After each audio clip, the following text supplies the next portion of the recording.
Hmm. Vince isn't here, and he's supposed to tell everyone about Tokyo Treat and how they want to invite everyone to experience Japan from the comfort of their own home through their snack boxes.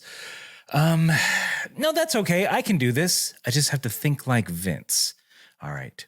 I'm very tall. I'm very handsome. I love Naruto. Okay. I'm embodying Vince. I'm locked in. So, folks, speaking for Vince, Tokyo Treat, a lot of you know this, but if you don't know, it is a monthly pop Japanese snack subscription box where you can get up to 20 exclusive, limited edition, and seasonally flavored Japanese snacks that are only available in Japan for a limited time. And this month's theme, it's the Sakura Matsuri Snack Fest box. It is still cherry blossom season over in Japan. And did you know that the beauty of the sakura can be enjoyed not only during the day, but also at night? And it's known as Yosakura. You can experience the enchanting beauty of Japan's sakura under the moonlight with Tokyo Treat's special Yozakura box. The treats you get, let me open this bad boy up so y'all can get a gander. I'm going to name a few too. You get treats like Kit Kat Strawberry, the Sakura Waffle Cookie. You get Sakura Corinto and Sakura Cream Cake. And since Vince isn't here, I get to have a little treat to myself. I'm going to open up the Sakura Sweet Tart and give this a taste. It's supposed to be salty and sweet. Two flavor combinations I love. All right, here we go.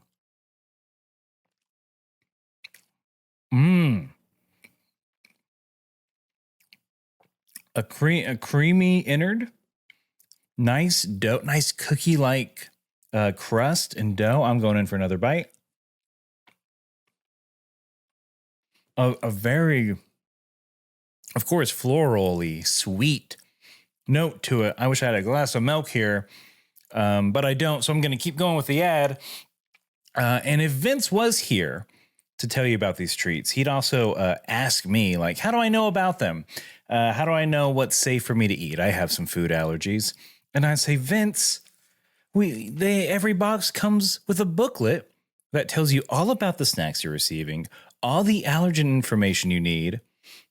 It also goes in and it talks about Japanese culture. In this month's booklet, you can learn about lanterns. You can learn about the sakura trees themselves. Plenty of information. You can learn while you're snacking. I can't think of a better combination. Look, y'all, Vince and myself, again, speaking for Vince, we love Tokyo Treat. It rules. We're so excited whenever a box comes in. What a great surprise when it comes to your door. We've shared it with friends, with families, with coworkers. Everyone loves everything that comes in this box. It's a no-brainer. And if you want a Tokyo Treat box for yourself, all you got to do is go down to team.tokyotreat.com/Kame. And while you're there, you can use our code Kame, Kame, to get $5 off your first box. Tokyo Treat, Vince loves it. Because I'm speaking for him, I can say this. Vince loves it, and you will too. Kame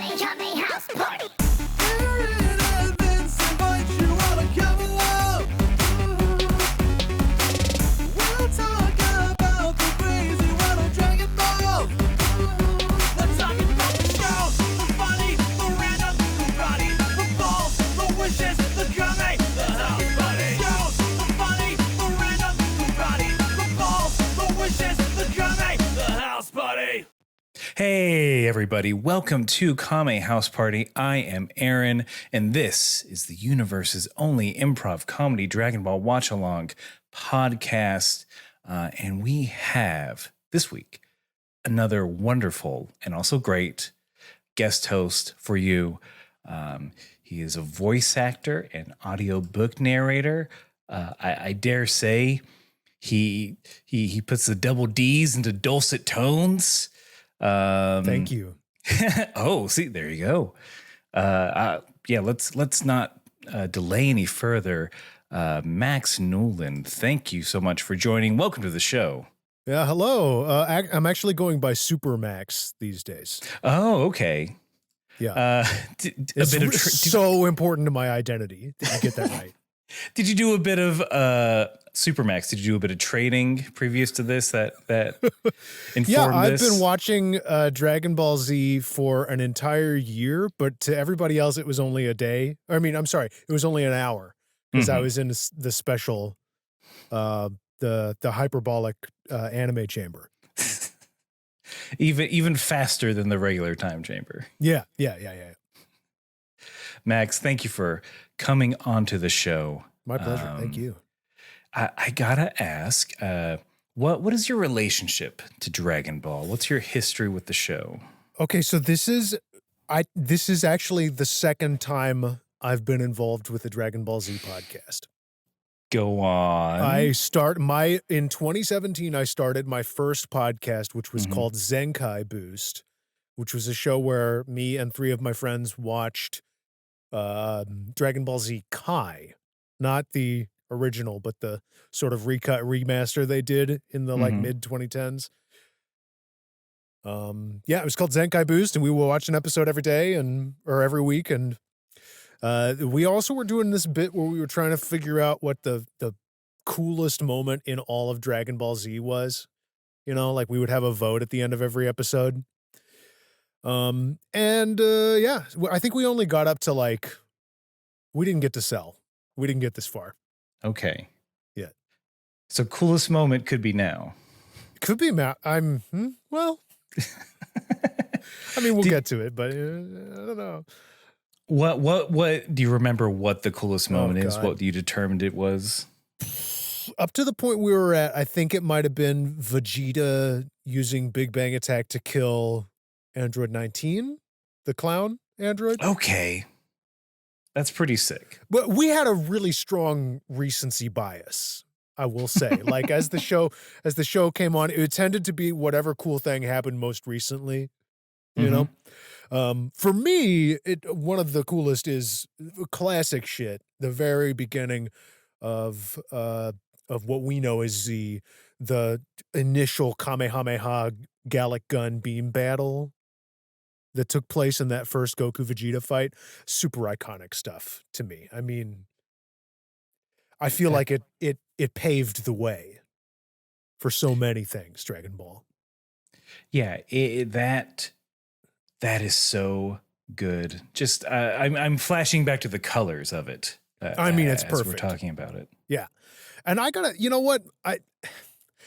I like all of Dragon Ball Z. It's a cool story. It's got really cool stuff going on in it. But that first major story arc from Raditz showing up to Vegeta leaving the Earth in shame, I think that's my favorite stuff in the whole series. I'm going to go back on myself. That's my favorite stuff with Goku in the whole series. My favorite stuff in the whole series, period, is probably pre-Goku Namek, when it's just Gohan and Krillin and they can't do shit and they have to make an alliance with Vegeta, and then the Ginyu Force shows up because they're my all-time favorite Dragon Ball characters. Oh, just wonderful. Everyone's so happy when they show up as a viewer. I love the Ginyu Force, man. They're awesome. And it's so funny because obviously I was a child. I was born in 1990. So I'm seeing this. I'm 10 years old. And the Ginyu Force is scary to me as a child. Watching Raccoon go take Gohan and Krillin and Vegeta apart is terrifying to me. Which is amazing because an episode before that, they're doing rock, paper, scissors to decide who gets to what ice cream place they're going to go to at the end of the day. So forever there is this beautiful thing of these guys are terrifying and they're also the biggest losers in the world. And I really love that combination. That's beautiful. I honestly, you talking about all this is I don't know if I want to talk about this episode we watched. I mean, it's okay. We won't have to talk about it because nothing really happened. Well, let's get started with the podcast Sure, proper. I please. think we're all in very good hands with you as guest host.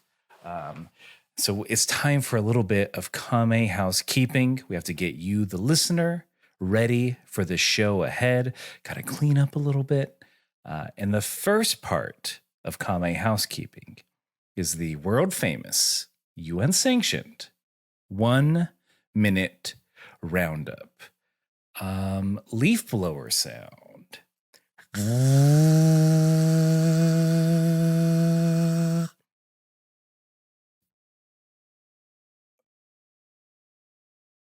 You know, I heard you blowing those leaves over there, and I just there's something about that noise. Do you know how long have you been how long have you been in this business, in this industry? The leaf blowing business? Well, Yeah, the leaf blowing business. Yeah. I've been at it dang near 20 years. Okay. Mhm. I mean, it's just so my dad was a leaf blower. And he died tragically before I was born. But my mom always I always sort of knew that like maybe I'd be walking in his footsteps someday. So do you think I could just have a turn on the leaf blower? You're not Carlisle's boy, are you? How did you know my father's name? The most famous leaf blower in this hemisphere? He could clear a yard in 10 seconds. My mother always told me that he was a special man. Oh, very special. Until, again, I'm sorry about his death. A single leaf caught him in the throat. You're choking up thinking about it. I mean, it's you live by the sword, you die by the sword. You know what I mean? So we kind of all knew. And see. That is the beginning of the 1 minute roundup. Sure. Where we do an improv scene to loosen or tighten our comedy muscles for the journey ahead. And now it is time for the 1 minute roundup proper, where one of us, this time Max, has to summarize everything that we've covered in Dragon Ball thus far. I am talking 150 episodes of Dragon Ball. Let me do some calculations. 160 episodes of Dragon Ball Z in 60 seconds for you, the listener, so you don't have to go back and watch the entirety of Dragon Ball to know where we're at. You don't have to go back and listen to our podcast.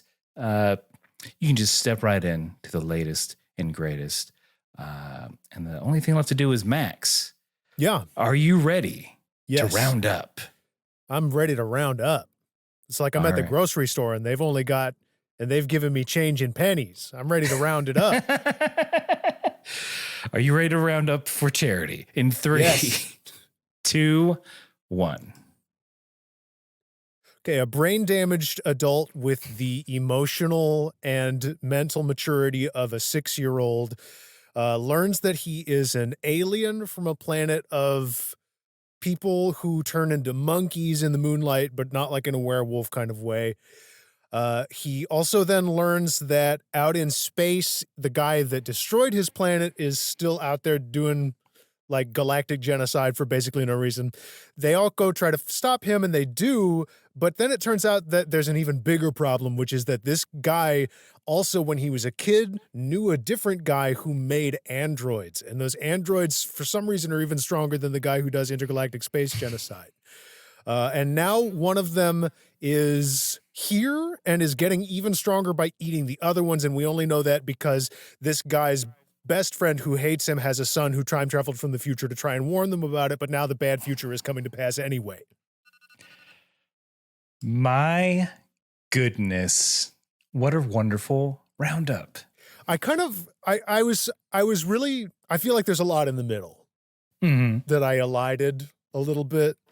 But the Android stuff, I realized while we were halfway through, is complicated. It's unnecessarily complicated. We did have... a thing you might not know about Kame House Party is that we do not do research because we think it's funnier to not. Okay. So listeners will write in, and one listener did write in and told us the timeline.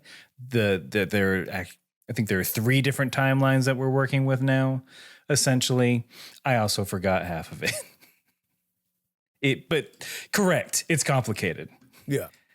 But thank you for that roundup. I loved your use of. I love that you didn't use a proper noun once. I feel like that you don't need to with Dragon Ball. You know, everybody after a while. I mean, Akira Toriyama, rest his soul. You know, salute the troops.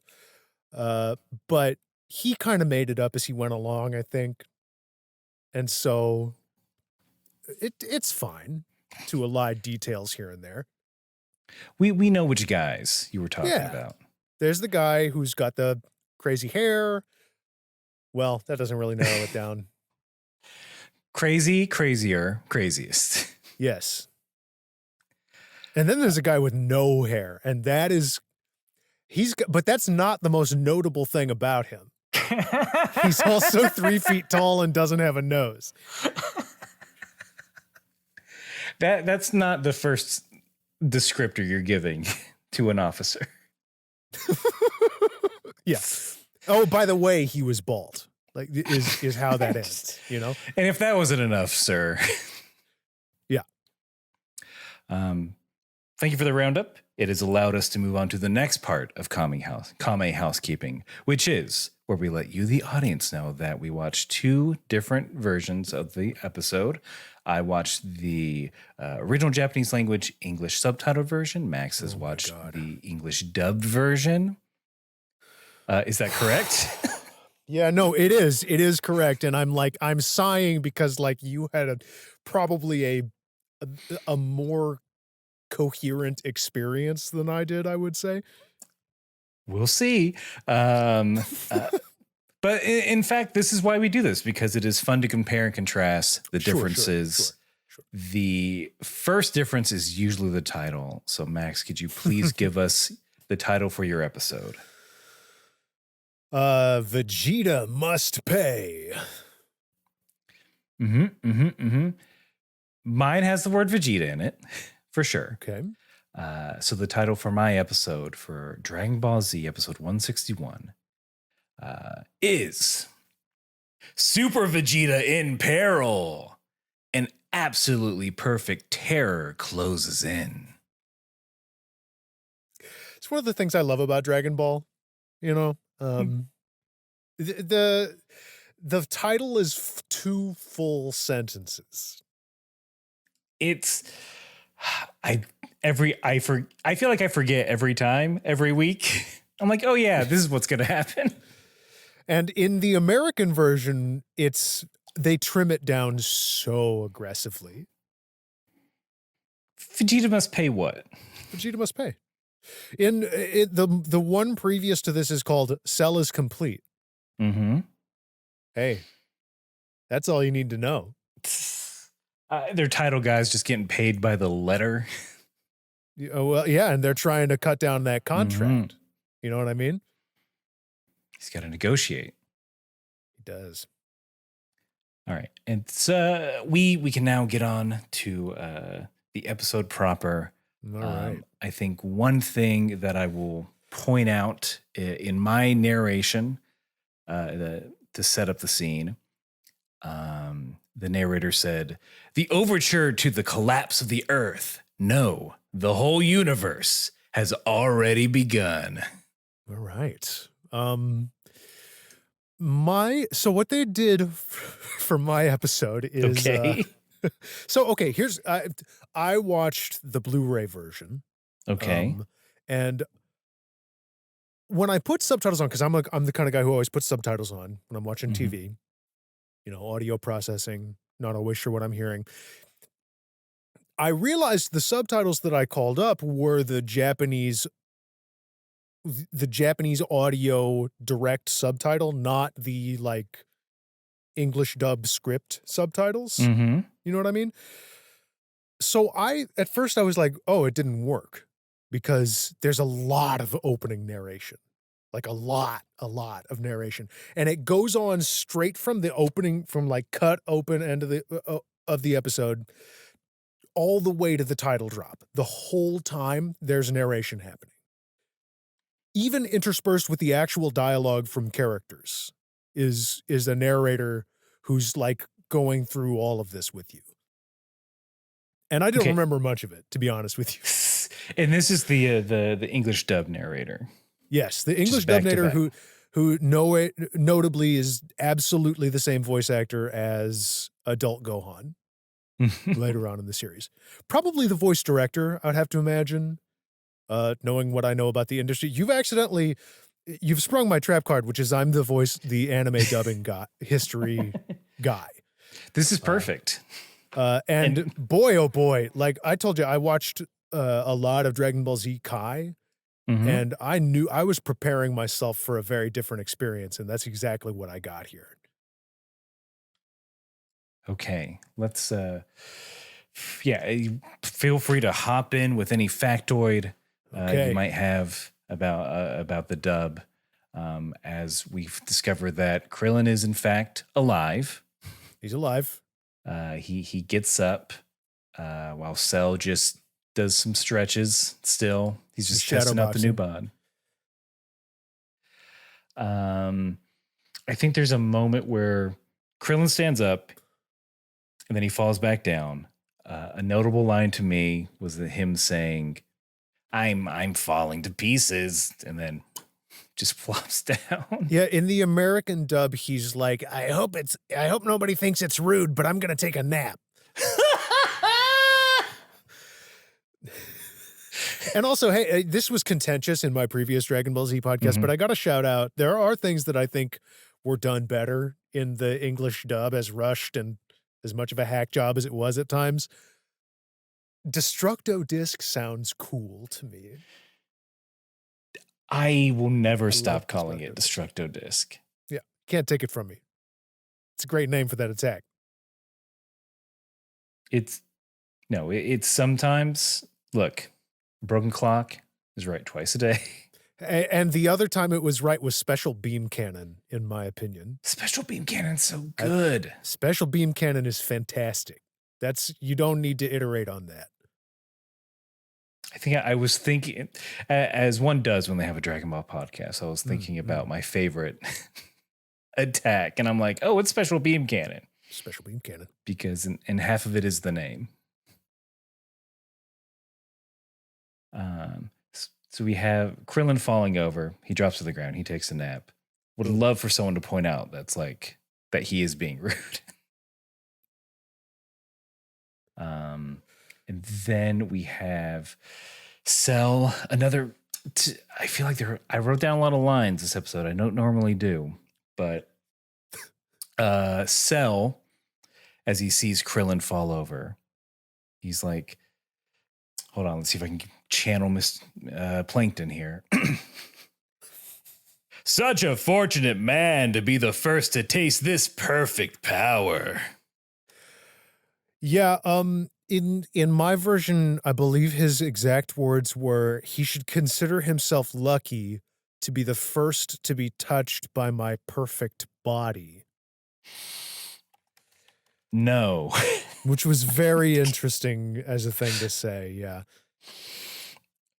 No. Yeah. Don't know how that's better than what the other one was. I mean, I feel like we're pushing something, right? Like we're going in some kind of direction. You know, we're at least I have to give them some amount of credit for like trying stuff. Because the other thing is that there's just a shitload more voice acting in the American version. They just put lines in places anytime there's something happening on screen for the most part. And that can be like, including if the character we're looking at, their mouth is obviously not moving, they'll just put an echo reverb over it. And it'll be like, this is his internal monologue. Yeah, I get every now and again, I'll catch a dub version of an episode, and it's like, why are they talking so much? Why are we Yeah, what do we discussing need? this? What weird thing was going on in the producers meeting where they're like, we gotta, like, there's too much space, you know?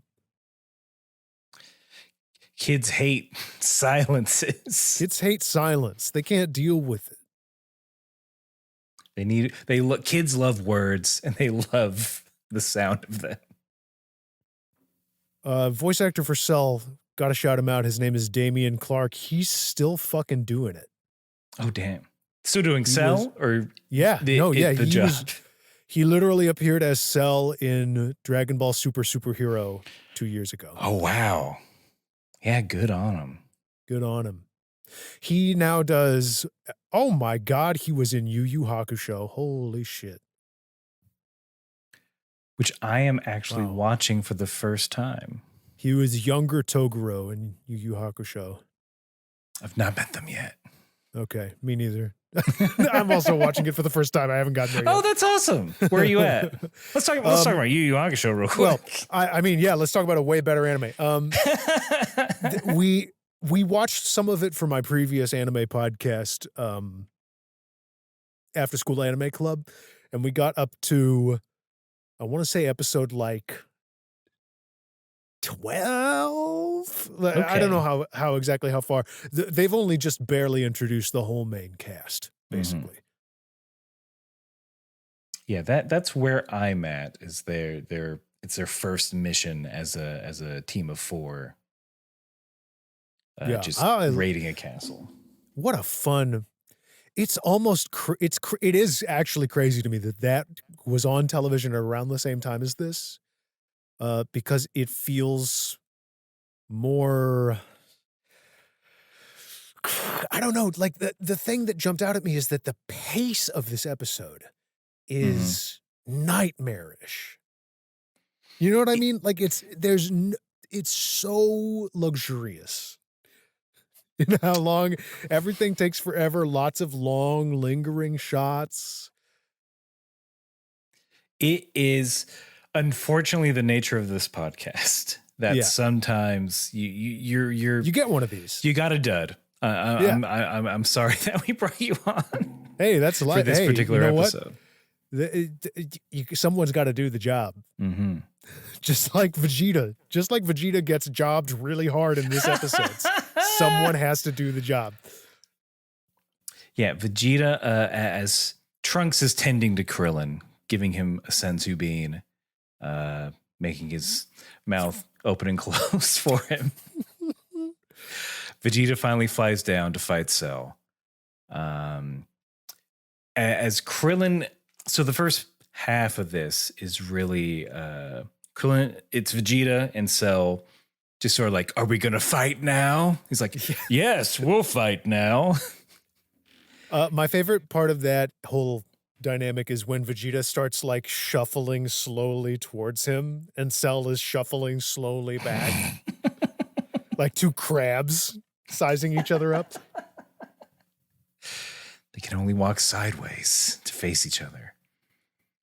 I think there's one of the funniest things in this episode to me is that as they're crabbing up, 16 uses his android vision to say like, oh, Vegeta, Cell had a power up, but Vegeta is still powerful. And then they do like an Arrested Development. It was not with Krillin. Yeah. And of course, 16 can hear them despite one of my favorite anime, like recurring anime suspend your disbelief moments is when two people have a conversation and they're standing like 100 feet apart. Oh yeah. There's no way he would hear them. But you have to know how everyone else feels about the current punch. I half expected them to do the thing where they like cut through everybody's reaction, you know? And then we have Krillin. After he's like, actually, Vegeta's super weak. And then he goes, but Trunks, you overcame the wall that Vegeta couldn't, right?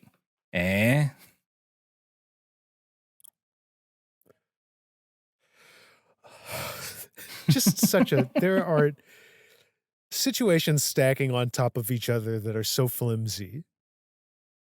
You know, like first we are to believe that Krillin didn't die, but he mostly died. Light left his eyes. The light leaves his eyes and he passes out, and then he eats the magic bean and he comes back to life. And then this reveal that Trunks is literally more worried about his father's emotional state than he is about like saving the world right now. It's so look, some people have dad issues. Man. Shoo. How do you feel about Trunks as a character? For, against, indifferent? He seems like he's from a different TV show. You know what I mean? Like he just doesn't fit the vibe. Like Goku is the hero of Dragon Ball. Mm-hmm. And he's kind of the perfect hero because anytime they try to make Dragon Ball into a show that's more serious than it is, it to me feels flat. Mm-hmm. It's hitting on all cylinders when, you know, Goku. I think there are moments of serious Goku that are fun and good. Mm-hmm. And they're so different than the moments of serious stuff happening to other characters, to me. I think you're right. There's definitely a time for serious Goku, but it is like the haha, I'm just kind of vibing Goku that you need for those That's moments the show. to hit. Mm-hmm. You know? And the tone of everything fits that better to me. So I think Trunks is cool though. I mean, he has a cool sword. That's pretty fucking awesome. Like there's an image, there's the day that Toriyama died, again, rest in peace. There was a post going around on Tumblr that was a picture of Trunks with his sword in his Capsule Corp jacket sitting at Kami's lookout. And the comment under the picture was, "This is actually the hardest an image has ever gone."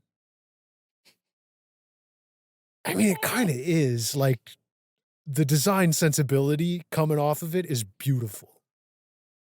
I just think Trunks' personality is not interesting. He never should have lost the jacket. Yeah, the Mistake jacket was one. cool. The Saiyan armor is weird. I don't like it. He can wear a jacket over this armor. I don't see why not. Yeah, they don't have those big crazy shoulders anymore. So,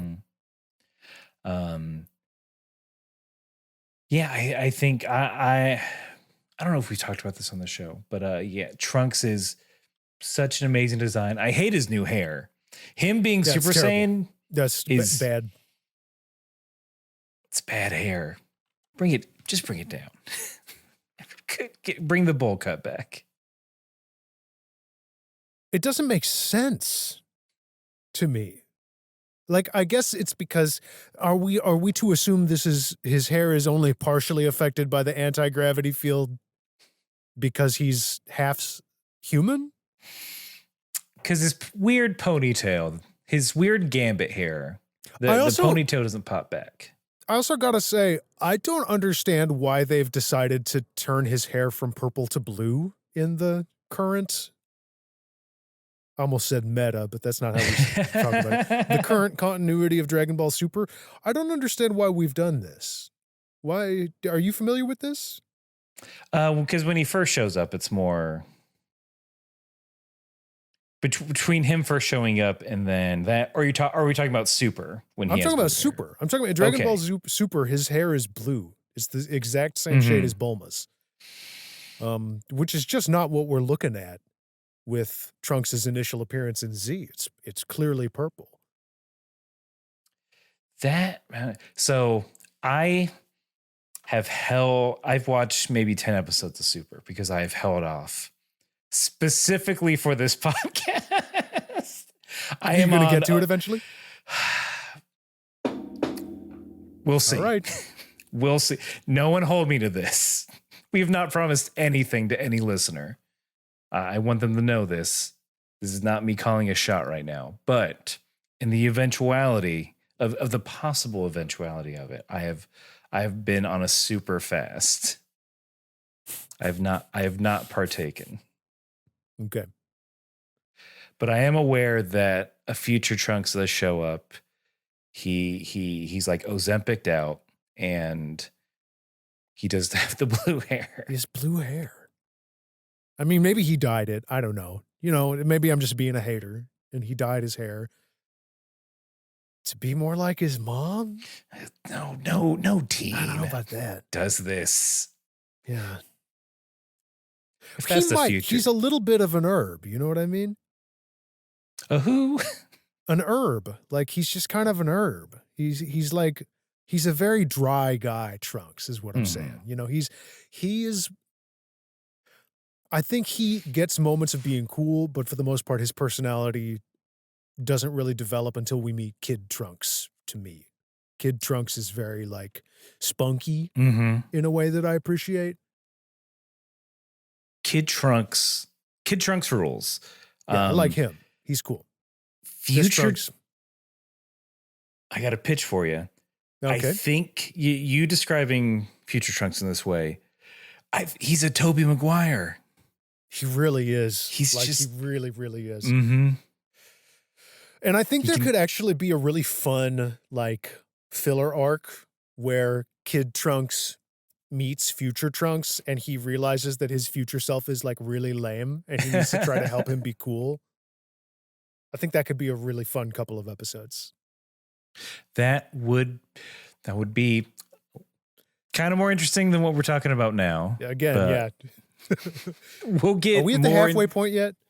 Yeah, we'll get more into the episode after this commercial.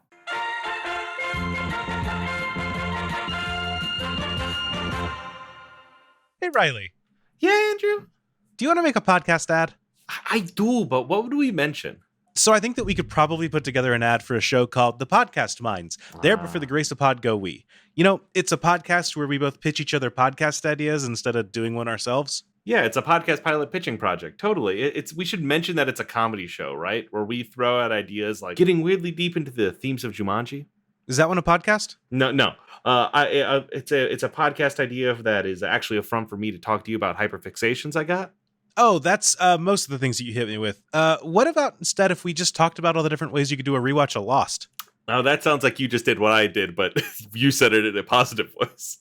Okay, and along the way, what if we pitched ideas like, I don't know, Epic Rap Battles of Mystery, the Lin-Manuel Miranda podcast? Listen to the Podcast Minds. There, but for the grace of pod, go we on your podcatcher of choice on the Moonshot Network. Hi-ho! Hi-ho! Every Friday.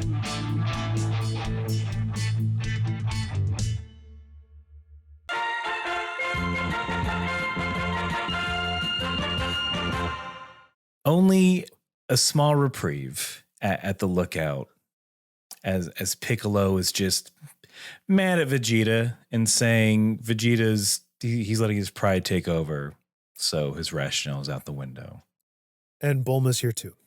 She reminds You know what's them. funny to me is that, and I know I guess I'm just trying to squeeze any entertainment possible out of this episode that I'm watching, but like we go from Trunks and Vegeta having the majority of the dialogue down on the ground to Tien and Piccolo having the majority of dialogue up on the lookout, and it's the same two voice actors. The budget was not sky high. Mm-hmm.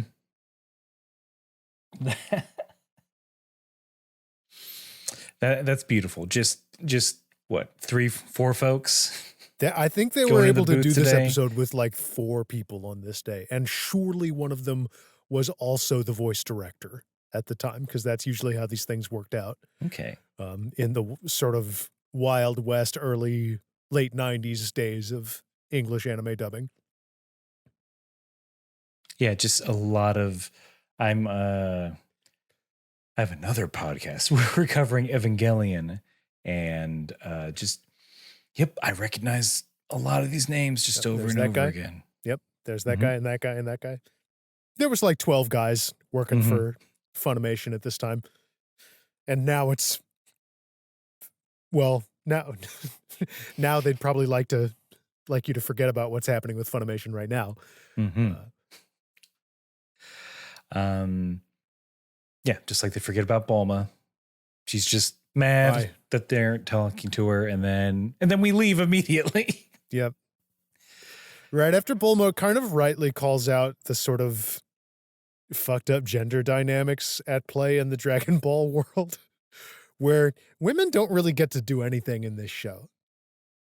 You know, they don't even get to complain that much. They are in a meta sense, they're literally cut off. The glass ceiling is a huge problem in Dragon Ball world, and not just because people can fly. We need a Videl to come. Videl's a far off. I think 50-ish episodes, 100 episodes maybe. Good God. The pacing issues that this show... you familiar with, like, the weirdness of... I'm sure you guys have talked about, like, the weirdness of anime pacing and, like, anime production, catching up with manga production. Yeah. It's crazy to me that they can produce the anime faster than the manga. I guess it goes to show like what a huge undertaking manga is, like to be one person doing all that. But yeah, I mean, you could tell they were really trying to. There were moments where it was like, find out next time because Toriyama has not written what happened yet. We keep calling him, please. We, the actors, will be finding out next time. We're just, or stay tuned for more standing and sort of like, no, there is an arc to this episode. It has a beginning, middle, and end. We definitely we're in the middle now where, okay, so like, is this the part where Cell, he's pretty clearly like, they are actually, Vegeta is fighting now. Vegeta is fighting now. And Cell is blocking, doing a little bit of dodging, does like a little fake hit at one point, fakes Vegeta out a little bit. And I did like that. I thought that was kind of cool. Like something's happening here. There's an egg of goodness. There's a lot of the Vegeta and Cell fight is Vegeta shooting a bunch of blast or attacking. Cell not being where Vegeta thinks he is, and Cell just popping up behind Vegeta. And Vegeta, the cool thing about this episode is that it is Vegeta. You get to see how much of a baby he can be. Yes, which is my favorite thing about Vegeta. Is when he's a sopping wet loser who can't do anything. I think, weirdly, because their characters are so opposite of this, Goku is at his best when the stakes are high and the odds are in his favor and, you know, the whole world needs him to succeed. Vegeta's at his best when everybody wants him to shut up and stop doing what he's doing. Vegeta's, like, number one best moments in the show are all when you wish he would stop. And Goku's always like, when you wish he would do more, because he wants his opponent to play with him a little bit. Goku is a character that can't afford to fuck up, where Vegeta is definitely there to be like, no, you can. That's all he does. You're still paying for killing a bunch of dudes in a whole city, and also all those planets previously to us meeting you. He only fucks up. And he never fucking learns either. He's like this the whole time. He never fucking learns. Spoilers for Super. Does he still have Saiyan pride that ruins his life? Yeah. I mean, well, I'm also the kind of guy who thinks the best Vegeta stuff is like when he's hanging out with his family in low stakes situations. I love a family Vegeta. I did see the Super episode where he's making takoyaki. God, yes. And there's one where he has to take Trunks and Bulma to a theme park. I did see that one too, and he's Fucking God. counting down. But he is just a dad at a theme park. I don't think he's acting any differently. No, of course not. And that's what's great about it is you see this dude who is ultra space murder kill guy, bred from childhood to be the ultimate killing machine, and he's kind of grumpy. He's not having a very good day. I love Vegeta. Vegeta gets clowned on so much in this episode. He's just yelling at Cell. The arc he goes on is really cool, I think. And I think that, like, I don't know, how did you feel about the way how did his arc hit you in the Japanese performance? Because in the American performance, he kind of gets to 10 on the anger scale and stays there pretty early. When I feel like there's headroom that could have been built up. And I'm not trying to criticize. Like, they're making they're in the booth for like 15 minutes. Yeah. You know what I mean? Like they got a lot to get through. They can't make a perfect product every single one. Yeah, there's definitely more of an arc in there. Because he's still believing that he's like, no, I've got this. It's fine. I'm going. It's like just a little bit. Okay, he's kind of fast now. Whatever. This is what I wanted. But yeah, I don't think he gets. You don't really know he's like so pissed off until I think he stops. He stops and he's like, please take this seriously. So like, why aren't you using your full strength? And Cell's just like, I thought this was a warm up. And the line that he gives for mine that set me over the edge is, when I have become Super Vegeta, do not mock me. He's much less articulate in the English dub. Okay, I think it's more like you laugh like that. Like they really trimmed it down. No, but the way you phrased it just now makes it seem like he is like, oh yeah, he doesn't really say that. He doesn't go on about Super Vegeta. Oh, in mine, it's been his whole thing for like 10 episodes, I think, at this point. I think he definitely said that at some point, but in this particular episode, I don't think he says Super Vegeta. There's a great moment where Cell says Super Vegeta, like that, kind of. Mm-hmm. That's in mine. And I'm sure, yeah, that's good. I like that because it's calling out what a dipshit Vegeta's acting like. He really should have tested this. He should have workshopped Super Vegeta. You just took Super Saiyan, put your name in it. I don't know if so did you watch Dragon Ball Z as a kid? I did. I did watch it on like the original Toonami run. So were you like me in that? Okay, so there was the period of time where we weren't getting new episodes because it hadn't been translated, localized, all that.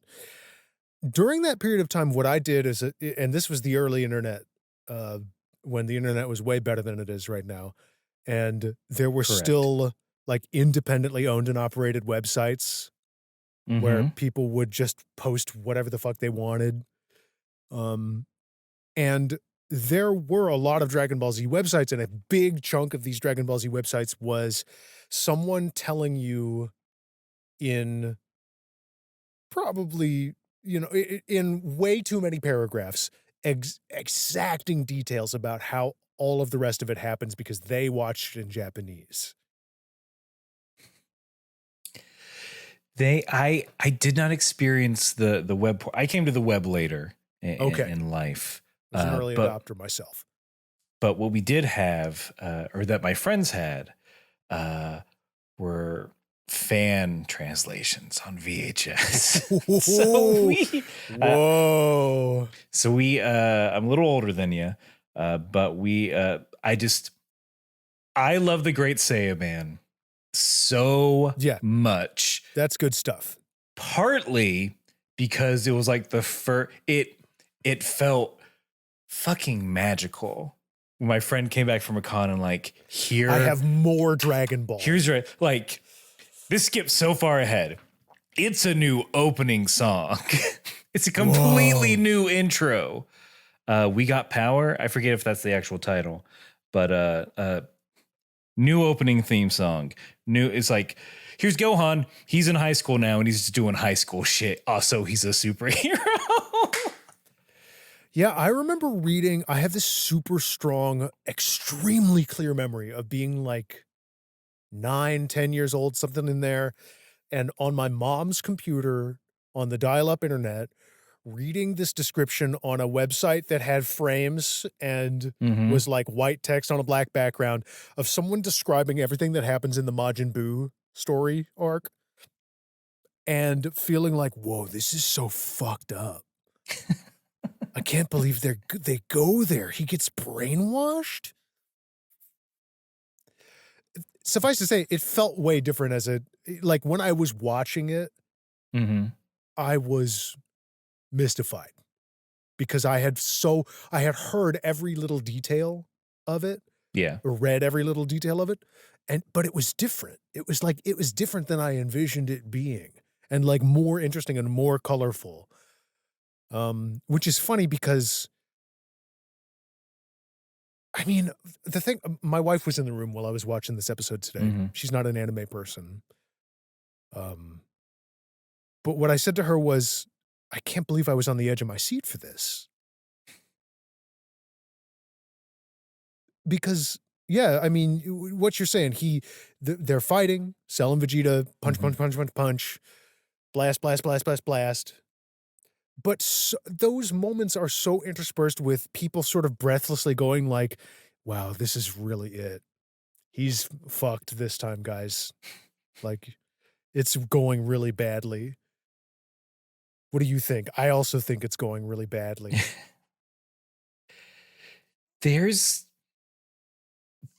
I think this is the saving grace of the episode is just the weird slow burn of we're watching Vegeta fail. And he's losing it too. Like he's visibly losing his composure. As he does realize I'll say it a million times before this episode's over. The arc is good that Vegeta goes on. I just think that like making the choice to center the storytelling outside of Vegeta's perspective is puzzling to me. Okay. Because I think his perspective is the most interesting one. And the stuff about Trunks, we got to get through that, of course, because you got to set up the next episode, which is Vegeta gets totally washed, and then Trunks goes double secret Super Saiyan 1.5. He's double stuff Super Saiyan. Double stuff. Yes, he goes double stuff. And then him and Cell fight and we learn more like that. We're setting stuff up, but maybe it's because I'm such a Vegeta head that I just really want to see. I love a desperate loser trying to convince himself that he's still got it. You know, this is the energy of like the guy of the dad watching football who's like, I could still go pro. You know, I still got it. Just train for a couple months I can go pro. See me out there. The 49ers are going to call any day now. Just watching tapes, looking through yearbooks. Vegeta's that guy, and that guy is great on a television show. In real life, terrible. Don't want to meet that guy. Don't want to know that guy. On a TV show, compelling. No, I think he's had, and the show, what the show has done has it made you forget that Vegeta sucks because he's had like, aside from Android 18, he's kind of had win after win after win after win for a good, since he's been on Earth. bags Bulma, stomps. He'd like everyone to forget about what happened on Yeah. Namek. Don't talk about that whole part. But yeah, it's been win after win after coming back to Earth, for sure. So this He's is married to the most, well, I don't know, are they married? I don't think they ever get married. They don't have okay, they're not official, right? Mhm. But he is with the richest woman on the planet. He has a baby mama. Plus, yeah. Who is a trillionaire. Who's a trillionaire, yeah. Literally like the most powerful woman on Earth. Mhm. In real terms. But I did, man, you brought up that 18 fight, and man, that's good. I like when he suffers. I love Vegeta, and I love to watch him in pain. The relationship that I have with him is complicated, I guess you could say. Okay. It's a subdom relationship. That you've A little established bit. with I mean, a Vegeta. little bit. It's I will say I don't think this is a new facet of the diamond that is Vegeta that you've revealed to me. Is like, yeah, he does suck and he's a loser. And He's a loser. He goes Super Saiyan because he's so mad that he didn't do it first. That's the thing that pushes him over the edge, is that he's so fucking mad that he wasn't the first one. in space. I love that. He had to go to. It's like, I'm going to be alone in space. Yes, he's Leave such me a drama alone. queen. It's when he embraces that shit that is just so fun to me. Like the heel turn later on in the series, Mm-hmm. when he's like, I'm tired of this. I'm just going to be bad. But then his idea of bad is just, I'm going to fight Goku again. I don't want to be friends with this guy anymore. So I'm going to kill a bunch of people. Would you say Vegeta is your favorite character then? I mean, it's hard to say. I think him and Goku are like number one together. I think, because I do love Goku as well. Goku's just great. I think it's funny that like a lot of Goku's like closest friends are people who used to be his enemy. But I think that's also I think that's supposed to be part of it. Like, we're supposed to be kind Yeah. of like pleased by this. I think like weirdly it ends up meaning that a lot of people in his entourage have like the same personality, which is like stoic and angry, you know? I'm trying to think if he ever of his close confidants, not these one-off characters that he meets sometimes. Everyone was again. I think They were all everyone baddies except at one point. Roshi, even Bulma. It's like, oh, hi, kid, I'm gonna shoot you now. Yeah, and I mean, like, even the guys who are like third rung now, you know, Mhm. like Yamcha and Tien, they were major villains. Or I guess Yamcha was more of a like kind of a ne'er-do-well. Like he wasn't a threat to Goku in the same way that like Tien and Piccolo were. But they were toe to toe. Yeah. In their ability at the Yeah. time. But he needs Goku. You need friends. You need non-combat friends. I think he's happy. You know, I think he's cool with it. He's good with his life. I mean, when they try to teach him how to do normal man things, he hates it. He does. He hates I relate driving. to. He hates shopping. He hates existing in society. Bulma makes him, not Bulma, Chi-Chi makes him become a farmer at the start of Dragon Ball Mhm. Super, and he hates that. He loves fighting so much. It's the only thing. This is, if I can say, this has been, since we're winding down, this has been a delight. It has not been thank what you. our episodes usually are. It's much more, many more dick jokes than okay. what we've done. We haven't Sure, quite sure, hit sure. our quota. Well, you but got to that's have fine. those. What the show that I told you about, Zenkai Boost, we got a lot of mileage out of that first episode of Dragon Ball Z Kai where Piccolo shoots Goku and Raditz through both Mhm. with a beam. So one of us said something about double penetration, and we got a lot of mileage out of that. So like it's part and parcel. You know what I mean? We were kids when this came out. It brings the kid in you back. Mm-hmm. Anything else on this episode? I think we're kind of it's Vegeta. He knows that he's in trouble. Yeah. And Cell Trunk finally gets his goat, like really gets his goat. I think, Vegeta does a kick, and it's not a good kick. And that's kind of He thinks where it's it feels good. for him. He thinks it's really good. Like he gets a look on his face like, I got your ass. Krillin's like, that was in his weak spot. Oh, did Krillin say that in the Japanese? Something similar. Vulnerable spot. In the English, he's just like, oh yeah, that surely got him, right? Like Krillin, but you can feel that the voice actor had in his head, like he's trying to convince himself that was Vegeta taking him out. Mm-hmm.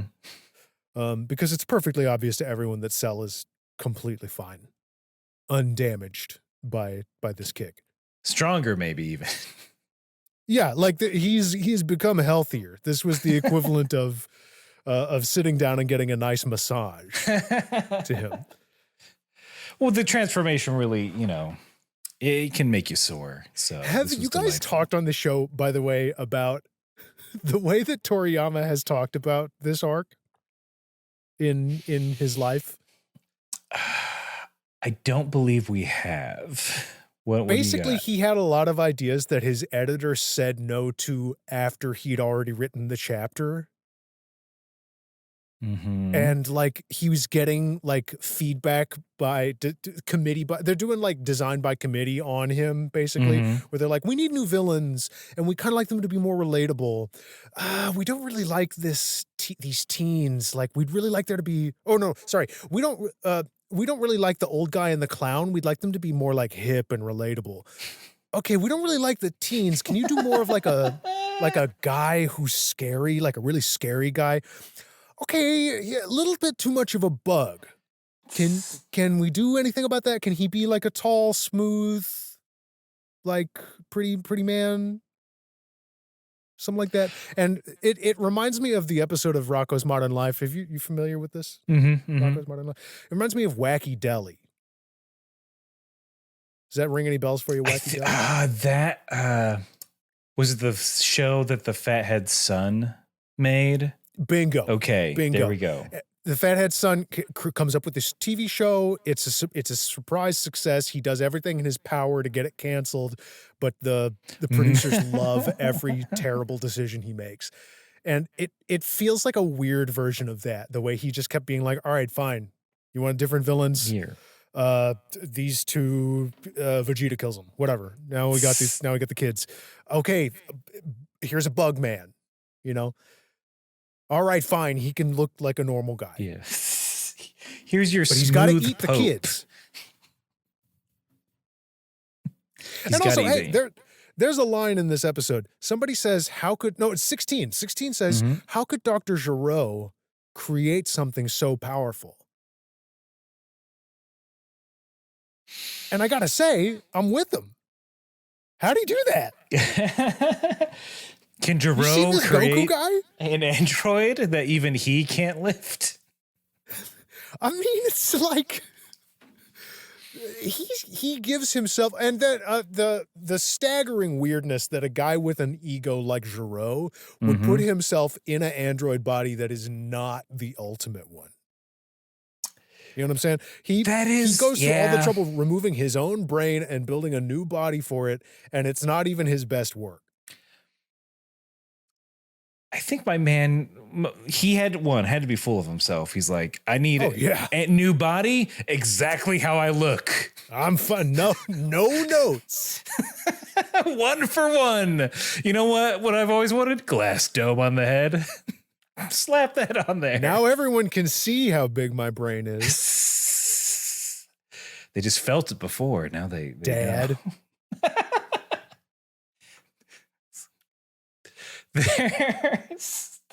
How did Gero How do you do this? Because Cell seemed like a side project. It's like, I'll get to it later, and then the future happened. Yeah. He's a fucking bug. I got like a bug in my lab somewhere that's just chilling. This will be fun. I'll check it in 10 years. The Dragon Ball Z wiki Mm-hmm. lists Cell's relatives. All right. Future Dr. Gero creator. Mm-hmm. Dr. Gero's supercomputer co-creator. Oh. And then it's just like Android 17 and 18, brother and sister. And then it lists all the people he's cloned from, yada, yada, yada. But they're all credited as progenitor. How stunning snub of Android 16 to me. Not a brother. Or just not sucked up. Brother. Nothing. No relationship. I don't know him. Is what Cell said. I mean, I don't know. How does Cell interact with 16? I think it's similar in that of like, I don't need him. I just need, because I think in a couple episodes prior to this, Cell, in my version, explicitly said, the computer told me I have to suck up 17 and 18 to be The perfect. computer told me I have to suck up 17 and 18. You know? Mm-hmm. He didn't say anything about a 16. Yeah, I don't know this guy. He's getting beat up. I don't need him in my life. Likes nature, gross.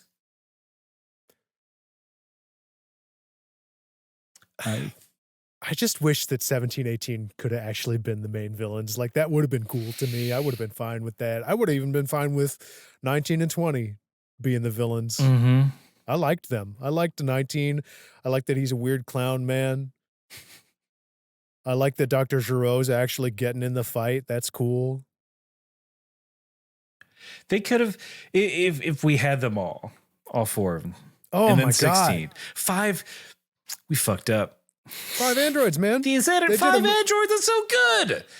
5 androids. And maybe they can combine. You know, maybe Gero. We're workshopping a better version of this arc in Dragon Ball Z, which is where Dr. Gero decides to incorporate 17 and 18 into himself because he's tired of them backsassing him Yeah.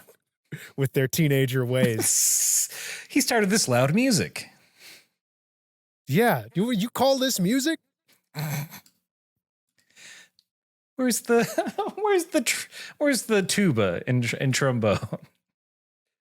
He's hitting me as a big CCR guy, Dr. Gero. Okay, you know what? You're right. He loves a Newport. Yeah. Oh, yeah. Mm-hmm. Oh, hey, before we do close it for real, though, I want to say Yes. that, like, there is another thing that we didn't really talk about, but that is amazing. That I think the English dub did really well.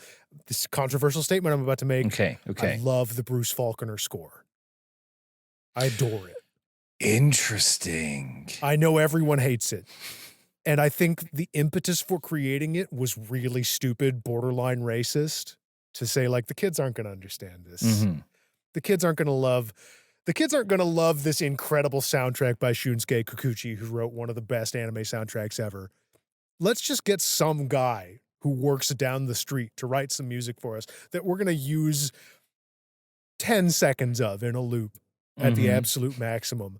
But I kind of love it. Like when the Vegeta theme kicks in, the really heavy, like, boom, boom, gets me going. I'm here for it. All right. Yeah, I've not heard any of that music in a while. So I just got to listen to a lot of it. But we'll have to go back. I'll have to when Vince comes back. You got to pull up that I'll Vegeta press some theme. more for it.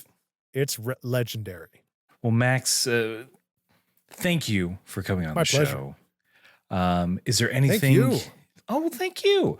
Thanks all around. Is there anything you would like to plug? Yeah. Anything coming up? Yeah, like Aaron said at the beginning, I'm a voice actor. I'm an audiobook narrator. I got samples of work at maxnewland.com.